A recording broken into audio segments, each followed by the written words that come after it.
You already know what the video is about. Let's go. Number 1, Panoxyl Acne Wash. This is a benzoyl peroxide medicated acne cleanser. Benzoyl peroxide is a well-established over-the-counter acne treatment that helps clear up and prevent breakouts by tackling that acne-causing bacterium that lives in our pores, known as Cutibacterium acnes. It's also mildly anti-inflammatory, and it helps to exfoliate the skin and break up clogged pores. This particular cleanser comes in 2 percentage strengths, 10% and 4%. The higher 10% strength may work a little bit faster, may be more effective on particularly thick areas of acne, especially on the body like your back, but is a lot more likely to be drying and irritating in comparison to the lower percentage. Both will work, but the lower percentage may be less drying and it may take a little bit more time to work. When you use this wash, do not use it to wash your eyelids. Eyelid skin is very delicate and will get very dry and irritated from a benzoyl peroxide. Now, maybe you prefer to use benzoyl peroxide in your skincare routine, not in a wash form, but rather as a leave-on form, in which case I suggest considering Neutrogena's Stubborn Acne AM treatment. This is a 2.5% micronized benzoyl peroxide leave-on treatment in a moisturizing base. 2.5% is a very effective concentration, much less irritating in comparison to higher percentage strengths, can be very well tolerated, allows for that active drug by virtue of the micronized formulation to efficiently localize down in the pore to go to work tackling that pesky acne-causing bacterium. Now, this particular treatment can be used as a spot treatment. So you get a pimple all of a sudden, you're like, oh my gosh, what can I put on this to make it go away fast? Yeah, you could use a leave-on benzoyl peroxide as a spot treatment. But if you're somebody who really deals with acne and you want something that will not only clear up your breakouts, but prevent you from getting them moving forward, this treatment works best if used to the entire face, sparing, of course, your eyelids, because like I said, too drying. Now, a word of warning about benzoyl peroxide, whether it be the Panoxyl or the Neutrogena Stubborn Acne AM treatment, is that A, it can be drying and irritating, so you'll need to put a moisturizer on to combat that after you rinse it off in the case of the cleanser, and B, if it gets on fabrics like towels, washcloths, your pillowcase, your shirt, it will bleach them. Very annoying. Very annoying. I'm not gonna sugarcoat that. Less likely to happen using the Panoxyl wash because you're using it in the shower and then you're rinsing it off the skin, although it can get on a washcloth. It does not bleach skin, however, but it can bleach your hair. So just be really conscientious of that issue when using it. Moving on to another excellent acne fighting ingredient, salicylic acid. Just like with benzoyl peroxide, you can entertain using it in a cleanser form or a leave-on form. The decision is up to you, and you'll need to tweak this around to figure out what works best for you. Some people's routine favors one method versus the other. The salicylic acid cleanser I have been loving over the past several years and continue to recommend is CeraVe's Acne Control Cleanser. It offers 2% salicylic acid. The advantage of using salicylic acid for acne is it's anti-inflammatory. It helps to exfoliate the pore. Of all of the chemical exfoliants, salicylic acid is able to finesse getting down in the pore. Plus, it has the added benefit of gently exfoliating the skin, helping to clear up, and via its anti-inflammatory effects, prevent to a certain extent post-acne dark marks, okay? And a lot of the stuff I'm recommending in this video is not only going to address the active breakouts, but also will step on in there and help to address those post-acne marks, whether it be redness or dark spots. In addition to salicylic acid, this also has niacinamide. Speaking of post-acne marks, niacinamide can help with those dark marks. It can help with the redness. It's a B vitamin, and it also has anti-inflammatory properties. And of course, it's a CeraVe product, so that means it's got ceramides in there, lipids naturally found in your skin. Applying them exogenously may help combat dryness and irritation by helping your skin make more of its own natural barrier components. Fragrance-free, of course. Like the medicated benzoyl peroxide cleanser, don't use this to wash your eyelids. Too drying, too irritating. Now, maybe you prefer instead to use a leave-on salicylic acid. One I have been recommending for several years now, and please, fingers crossed, they do not discontinue it or tweak it or change it, or you never know. Brands, you know, they march to the beat of their own drum, aka what is driving sales. But the Cetaphil Acne Mattifying Moisturizer, underrated. As a matter of fact, Cetaphil's acne line in general, very good. So this has 0.5% salicylic acid. Just like benzoyl peroxide, you could use this as a spot treatment, but I encourage you to use it to the entire entire face, of course, sparing the eyelids because too drying in that area. 0.5% is effective, but works very slowly. So this is something that you want to be patient with, but as a leave-on treatment, it's a great option at this percentage, less likely to be drying and irritating. But the other reason I like this product so much is not only the vehicle, because it's pretty moisturizing without being greasy or oily, but it also sneaks in there something called kojic acid, which is excellent for those of you whose acne heals with a dark mark. Kojic acid chelates copper, which is necessary for the enzyme tyrosinase. So in other words, it puts the brakes on a hyperpigmentation. Excellent ingredient to include in an acne targeted product. I can't believe it's taken me this long in the video to get to what is arguably the best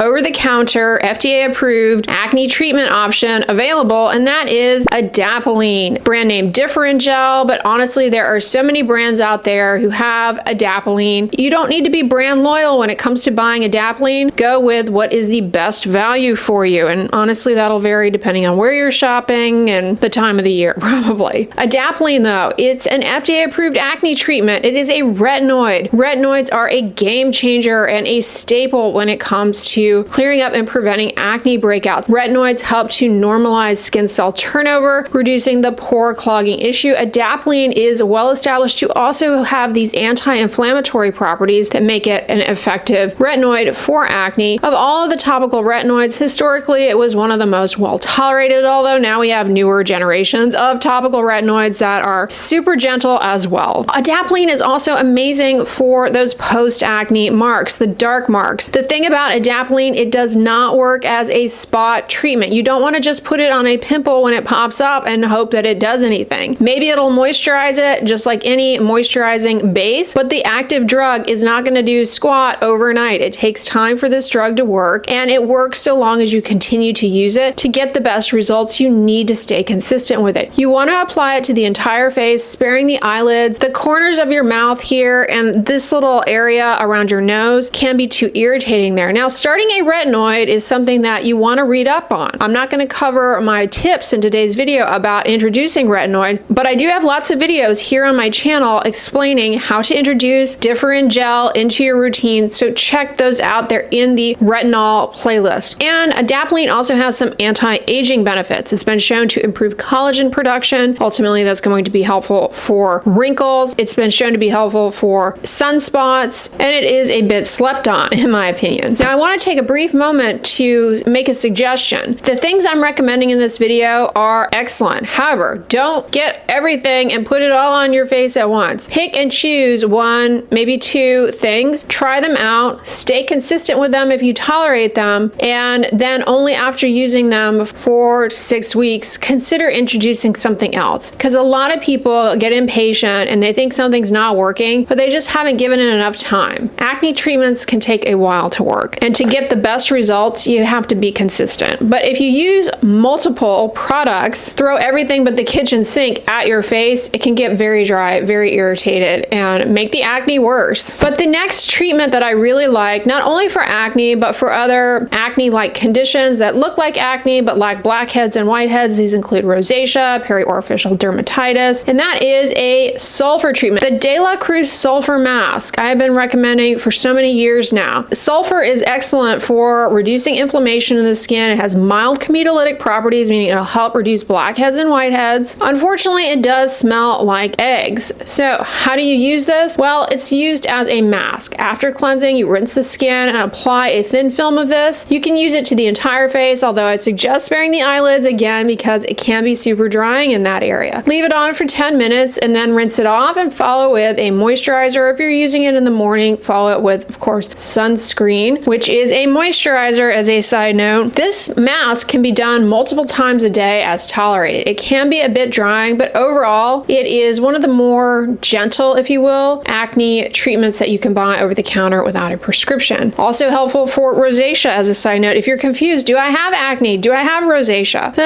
Yes, this would be a good option if you're confused. What would be an even better thing is if you watch my video on how to know if you've got acne or rosacea. So I will link that down below in the D box, the description box. Nothing will jeopardize your acne healing journey quite like your own hands. Picking the skin is not a good idea if you have acne, but unfortunately, people who have acne, it can be very challenging not to pick at your your skin. Sometimes you might want to do something, sometimes you're bored, you're stressed out, and many people actually struggle a lot with skin picking. It can become a full-blown disorder. Check out my video on tips for skin picking disorder if that's something you're struggling with. But one of my go-to recommendations that can help anyone out who is dealing with acne breakouts is to get yourself some hydrocoloid patches. Hydrocoloid helps protect the pimple first and foremost from your fingers, which don't get it twisted. You may not even realize you're doing this. Some people do it when they're bored, they don't think about it when they're stressed out. Hydrocoloid also helps to absorb some of the inflammatory exudate, helping to shrink and flatten a pimple a bit. All of these are of great cosmetic benefit. Hero Cosmetics Mighty Patch, excellent options. You've seen me talk about them in many videos over the years. They're very thin, they're very flexible. You don't even realize you have them on. Neutrogena also has their sensitive acne patches. Regardless of what brand you go with, these both are excellent. They stay on the skin really well. You completely forget you have these on. And the other reason why I like them is that they offer a bit of cosmetic camouflage. They make the pimple less visible. They don't completely block it out or cover it up. But if you've ever had one of those pimples that you try and cover up with foundation or concealer, you know it can end up making it look even worse. Gets all cakey and flaky. Slap a hydrocoloid patch on there. Yeah, you can still see it through the hydrocoloid patch, but it's a lot less obvious, keeps it comfortable, and reduces the chances that you pick. One of the things people don't realize about acne, thanks to the 1980s, 90s acne skincare marketing, is that it's actually not a condition where your skin is inherently moisturized. In fact, quite the opposite. Many people with acne have a baseline and impaired skin barrier. Their skin is more vulnerable to water loss, and many of the acne treatments, as I've already pointed out, can be drying. So you want to make sure you are moisturizing the skin. Don't be afraid of moisturizers clogging your pores. Even straight up petroleum jelly, the most occlusive moisturizing product you could put on your face, has actually been shown not only to not clog the pores of patients with acne, but to help reduce their acne spots. Not everyone's skin responds the same, all right? So keep that in mind as well. But one facial moisturizer I really like for acne is from Different. It is their Restorative Night Moisturizer. It's a lightweight, hydrating facial moisturizer for reducing water loss from the skin, and it also has caffeine in it, an antioxidant that can really help reduce redness and soothe the skin. It also has ceramides in it, again, those lipids naturally found in your skin. Applying them in a moisturizer can help clue your skin into repairing the barrier and getting things back on track for better moisture retention. And it has licorice root, which is excellent for redness and hyperpigmentation. A lot of the cleansers I've mentioned up until this point, I specifically tell you guys, don't use these around the eyes. They can be very drying. You also may be wearing makeup throughout the day and you want a gentle cleanser to just remove oily residue and cosmetics, and you're going to need to use that around the eye. What is a good option for acne-prone skin? Truthfully, there aren't really any established bad options. Everyone's skin reacts differently to things. There's nothing particular about any given cleanser out there that makes it for or against acne, unless it's a medicated cleanser with a tried and true acne treatment in it. General basic cleansers, there's nothing about the formulation that makes it pro or anti-acne. But everyone should wash their face at the end of the day before going to bed to remove oily residue. Cleansing is an important part, but as a side note, having acne has nothing to do with hygiene, okay? So keep that in mind. Some people have horrible hygiene, they don't bathe, and they've got the clearest skin imaginable. Other people, excellent hygiene, and surprise, they still have acne, and then there are, of course, people in between. Let's talk about some serums really quick before we round this video out. Again, like I said, don't go in with all of these way too much. Pick and choose. But if part of your battle is post-acne redness and dark marks, you want something that will help soothe, hydrate, moisturize the skin. About a month ago or so, I did a sponsored post over on my Instagram with a Korean brand I really like, Anua. They have some amazing serums. This one is particularly good for those of you with acne-prone skin because it's got 10% azelaic acid. Now, azelaic acid is actually a medication that could be prescribed. It's not an over-the-counter medication, but it's one that can be prescribed for acne and can be quite effective. Also can be effective for rosacea and for hyperpigmentation. But you can buy skincare, aka cosmetics, that have lower percentages of azelaic acid that may be helpful for reducing inflammation in the skin. In addition to that, this also has hyaluronic acid, which is helpful for improving water content in the skin. Ultimately, that's going to aid in better barrier function, a really important part of acne management. And this also has niacinamide, that B vitamin that's soothing, anti-inflammatory, helps calm down redness, and helps with the dark marks. Another one though that you might consider, and again, don't get everything, but this is one that has some other ingredients in it that you might find to be beneficial as well. It's got cetyl tranexamate mesylate, which is a form of tranexamic acid, which when applied to the skin can help with barrier function and may help reduce redness. This also has 4.5% niacinamide, that B vitamin, good for redness, dark spots, the moisture barrier, really good actually, a really good ingredient if you tolerate it for acne prone skin in general. Licorice root, good for redness, hyperpigmentation. Centella botanic extract, that's anti-inflammatory. This also has kojic acid. Kojic acid, underrated for dark spots, helps chelate copper, ultimately interfering with tyrosinase and putting the brakes on abnormal pigment production. This particular product bills itself as a discoloration serum, but it's a very lightweight moisturizer, so this alone might be enough for you as your facial moisturizer, or you may want to use it as a serum and use a moisturizer on top if you find that works best in your routine. So those two are great for those of you whose acne heals with a dark mark or stubborn redness. Speaking of acne that heals with a dark mark or stubborn redness, what are you doing? What are you doing skipping sunscreen and sun protection? It is a must. It is a must. It's going to help your barrier. It's going to help your skin clear and not be as likely to heal with stubborn discoloration. It's going to allow the discoloration fighting ingredients to actually fight the discoloration because you're not constantly pouring gasoline and lighting a match on your hyperpigmentation, on your redness by getting unprotected sun exposure. Make sure in addition to sunscreens, you are wearing hats when you're outdoors with a broad brim. You're seeking shade. You're not sunbathing. You're not laying out, especially in the middle of the day when UV rays are most intense and most damaging to the skin. Now, I know what you're wondering. Every sunscreen out there breaks me out. What's a good sunscreen for acne prone skin? This is a $1 million question, but here's the truth. There is no single best sunscreen for acne prone skin. What works for one individual and is their holy grail will end up being irritating for any number of possible reasons and aggravating acne for another. In general though, I do suggest considering if you have acne prone skin, especially if it's oily, considering a sunscreen gel. On the end slate, I'm going to put my sunscreen gel video. I give a lot of recommendations right there, so check that one out next if you are in the market for a sunscreen. But if you've already found your holy grail sunscreen, stick with that. Stick with that. If it doesn't aggravate your skin, stick with what works, because when it comes to acne, it is a fickle pickle. All right, y'all, I hope you enjoyed today's video. If so, give it a thumbs up, share it with your friends, and as always, don't forget, sunscreen and subscribe. I'll talk to you guys tomorrow. Bye.